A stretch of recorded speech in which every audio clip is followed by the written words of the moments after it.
Hola, mi nombre es Emiliano Rivera, soy preparador físico y voy a hablarle un poco sobre la teoría del entrenamiento. Esto va dirigido a personas que se están introduciendo en este mundo nuevo o personas que quieran darle un punto de vista más técnico a sus tipos de entrenamiento. Bueno, entonces, ¿cómo podemos definir el entrenamiento deportivo? Según Mora y Vicente, en su libro Teoría y Práctica del Acondicionamiento Físico de 1995, ellos definían el entrenamiento deportivo como un proceso planificado y complejo que organiza cargas de trabajo progresivamente crecientes y destinada a estimular los procesos fisiológicos de supercompensación del organismo, favoreciendo el desarrollo de las diferentes capacidades y cualidades físicas con el objetivo de promover y consolidar el entrenamiento deportivo. Yo lo quise definir de una manera más compacta y podemos decir que el entrenamiento deportivo es un proceso planificado y sistemático basado en principios científicos y pedagógicos que se han ido obteniendo a través del perfeccionamiento deportivo, el cual tiene como objetivo potenciar al deportista y conseguir su máximo rendimiento en el deporte o disciplina. Bueno, finalizando esta breve definición, vamos a pasar a los principios metodológicos del acondicionamiento físico, que esto es una serie de principios generales que debemos considerar nosotros antes de diseñar cualquier plan de entrenamiento dirigido a la mejora de la capacidad funcional de nuestros deportistas. Estos principios nosotros nos establecen como las pautas básicas a seguir, de las cuales se logra la adaptación del organismo a situaciones de estrés, que vamos a ir hablando un poquito más adelante, y que conlleva la práctica deportiva y como consecuencia nos abren esta posibilidad a la mejora del rendimiento motor y funcional. Cabe mencionar que fueron como una revolución a través de los años de distintos autores en la planificación del entrenamiento, como Lenutov, Matveev, Verkhoshansky, Arisiev y otros nombres que no recuerdo porque su complejidad silabaria es un poquito enredada. Bueno, de todos los principios voy a destacar 6 en particular. Vamos a empezar con el principio de la unidad funcional. ¿Por qué elegí este como punto de partida? Porque tenemos que considerar que nuestro organismo funciona y reacciona como un todo, que cada uno de nuestros órganos y sistemas se encuentran interrelacionados. En este caso el corazón, el sistema respiratorio, el sistema endocrino, etc. Y por ello el entrenamiento deportivo tiene que ser abordado desde una perspectiva global, atendiendo a las características específicas de la modalidad deportiva. Entonces ahí se le podrá dar un mayor énfasis en el tratamiento de una función o un sistema determinado. El siguiente principio es el de la continuidad. Esto quiere decir que para conseguir una capacidad física, o sea, la mejora de una capacidad física en el deportista, tiene que realizarse de forma continuada. Entonces está demostrado que todo ejercicio físico que se interrumpe por un periodo prolongado de tiempo es incapaz de proporcionar una mejora funcional. O sea, tiene que predecir una relación idónea entre la intensidad del estímulo del entrenamiento y los tiempos de recuperación. Más adelante vamos a mostrar unas tablas donde se habla este tipo de relación. Bueno, pasando al siguiente principio, acá la mayor o menor duración de la vida deportiva de un sujeto depende de esta capacidad de asimilar los esfuerzos deportivos crecientes, y esta capacidad solo se adquiere si durante el proceso de entrenamiento estos sujetos se someten a cargas de entrenamiento ordenadas de acuerdo a un proceso continuo y permanente del crecimiento paulatino. Entonces, al hacer de esto una vía adecuada, podemos conseguir que se produzca ese incremento en la movilización de la reserva energética y como consecuencia intensificamos estos procesos de supercompensación.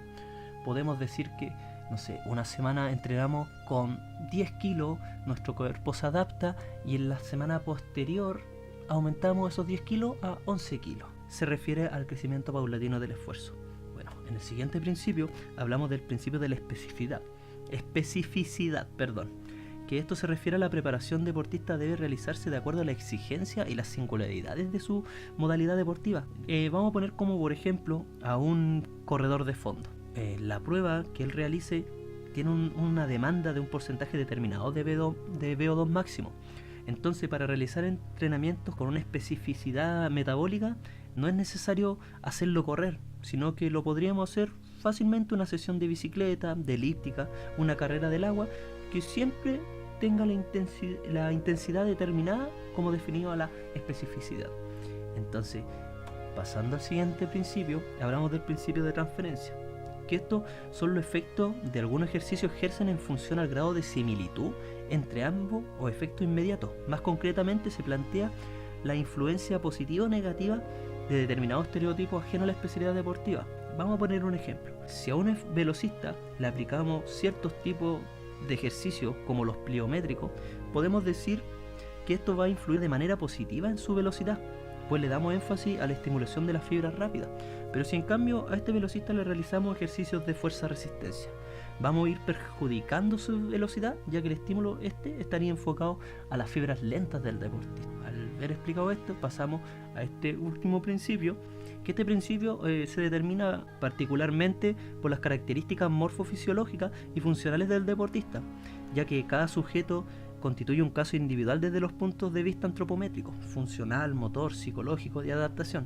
Por ello, cada deportista reacciona de manera diferente a estímulos idénticos. Ya habiendo pasado esta información, que es la más densa, continuamos con otra parte esencial que se debe tener en cuenta, que es la adaptación biológica de nuestro cuerpo, y acá nos encontramos con el síndrome general de adaptación y el proceso de supercompensación.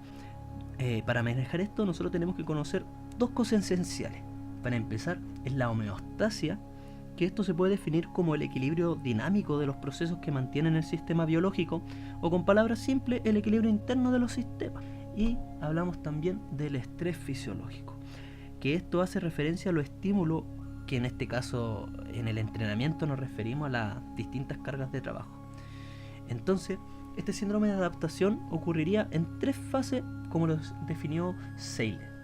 Entonces, nosotros nos encontramos en un nivel 0, ya que no tenemos ningún estímulo.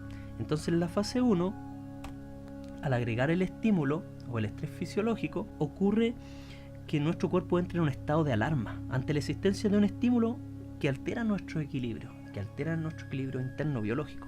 Entonces, en la segunda fase ocurre una reacción o una resistencia, el cual el organismo inicia un proceso de adaptación a las características que nos ofrece este estímulo.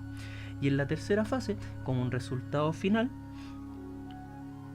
este es el resultado final en la respuesta a la función de la intensidad del estímulo empleado. Entonces, esto determina si el cuerpo, de forma positiva, obtiene un nuevo nivel de supercompensación. Si el estímulo es excesivo, se obtiene un resultado negativo que se llama sobreentrenamiento, del cual vamos a dar los distintos síntomas un poquito más adelante. Como había mencionado, de los entrenamientos, cómo se debe relacionar el descanso con las cargas y todo eso. Bueno, en nuestra primera tabla vemos los entrenamientos con descansos muy largos, que si vemos acá la curvatura, se obtiene un estrés fisiológico, pero no hay una adaptación consciente, entonces se mantiene este equilibrio y no hay una mejora, no hay una supercompensación. Esto lo podemos definir como las personas que descansan dentro de toda la semana y se van a jugar un partido cada 2 fines de semana. Un ejemplo. También tenemos los entrenamientos con descanso demasiado corto, que son estas personas que entrenan muy seguido y no dejan que su cuerpo llegue a un estado de adaptación biológica. Entonces esto va teniendo un decrecimiento en la parte funcional del organismo y por ende va teniendo un resultado negativo. Y tenemos los entrenamientos con descansos proporcionales, que esto sí va teniendo una adaptación o una supercompensación en el sujeto. Entonces esta es la parte positiva que nosotros tenemos que darle. Volviendo, vamos a hablar un poco de los elementos constitutivos que hay en el proceso de entrenamiento y vamos a mencionar las cargas de entrenamiento, que las tenemos en 3 tipos. Volumen como un factor cuantitativo, lo tenemos en la intensidad como un factor cualitativo y lo tenemos en la recuperación, que es el factor regulador. Entonces los efectos de la aplicación de las cargas, entonces no se puede hablar de efectos del entrenamiento sin hacer referencia a la fatiga y a la recuperación, que es para reequilibrar nuestro sistema orgánico. Entonces, para empezar, la fatiga representa la consecuencia inmediata o progresiva de la aplicación de las cargas del entrenamiento. En el ámbito de rendimiento deportivo se observa como un fenómeno para producir estos mecanismos de adaptación necesarios para elevar el nivel funcional. En la descripción de este video voy a dejar un link con una tabla de los signos distintivos de la fatiga, que es un adaptado de Tudor Bompak. Aquí voy a mencionar de lo que hablaba anteriormente, de la parte de la aplicación excesiva de la carga, que puede tener un efecto negativo, los cuales serían una pérdida del sueño, o una pérdida del apetito, una pérdida excesiva de peso, dolores digestivos. Cuando aparezcan estos síntomas, nosotros tenemos que idear y conviene reorientar el plan de entrenamiento y tomar las medidas necesarias para que el organismo vuelva a su estado de equilibrio y a partir de ese sea posible proyectar nuevos ciclos. Entonces pasamos a lo siguiente, que es el proceso de recuperación. Entonces vamos a hablar que el proceso de recuperación depende fundamentalmente de los grados de fatiga.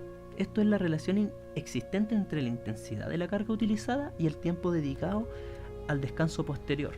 Así se demuestra en la siguiente tabla que una adaptación de sola de la duración de la recuperación del entrenamiento específico. Acá podemos ver que si hacemos, no sé, un entrenamiento de velocidad, la influencia en el sistema vegetativo sería baja, en el sistema neuromuscular sería elevada y el nivel de carga, un nivel de carga media. Entonces la recuperación de nuestro organismo sería un aproximado de 24 horas. Y así, fuerza explosiva, fuerza máxima, así progresivamente.